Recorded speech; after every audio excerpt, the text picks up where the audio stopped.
వర్షాకాలంలో నీళ్లు బాగా వర్షం పడితే రోడ్డు మీద నీళ్లు ఉంటాయి. రోడ్డు పక్కన అంచుల్లో కొంచెం కోడి ఉంటుంది, అంటే బాగా తడిసిపోకుండా బురద లేకుండా ఉంటుందని అటు నడుస్తారు. నడిచినప్పుడు అక్కడక్కడ కరెంట్ పోల్స్ ఉంటాయి, జారిపోకుండా అది పట్టుకుని వెళ్ళడానికి ప్రయత్నం చేస్తారు. వెళ్తున్న దారిలో ఆ కరెంట్ పోల్ పట్టుకుంటారు. దాని నిండా వర్షపు నీళ్లకు కరెంట్ పాస్ అవుతుంది, కంటికి కనబడదు.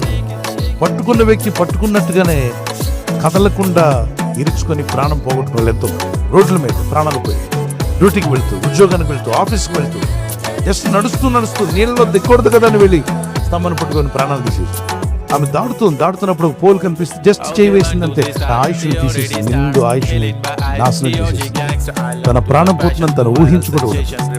ఆమెను పట్టుకోవడానికి కూడా భయపడ్డారు. పట్టుకుంటే వాళ్ళు కూడా పట్టుకునే అవకాశం ఉంది. ప్రజలు వచ్చి ఆమెను రక్షించేలోగా ప్రాణం గాల్లో కలిసిపోయి. చూడండి, ఆ చిన్న బిడ్డ సైకిల్ తొక్కు వెళ్తూ సడన్ గా ఆ పోల్ మీద చేయి పెట్టాడు. 2 పిల్లలు ప్రాణాలు పోగొట్టుకున్నారు. అక్కడ వర్క్